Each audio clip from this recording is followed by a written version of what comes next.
ตีนรถนี่มันกิ่งไปเรื่อยๆ เขาแล่นแล้วเขาแล่นไว้บ่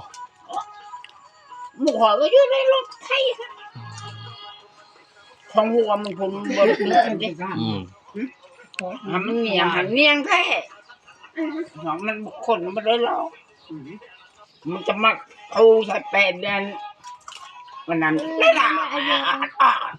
โอ้เขาบอกโอ้ยโลแล้วโอ้ยโลแล้วหอยหักตีนมันนี่ออกปุดออก ล่อรุด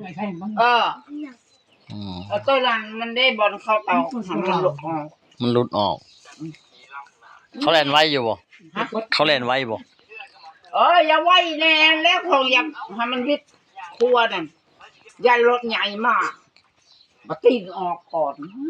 บ่ได้วิดตุ๊ดอันนี้ก็รถอันนี้แล้วก็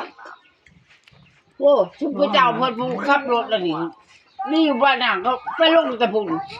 ลงมาเอาตีนรถนี่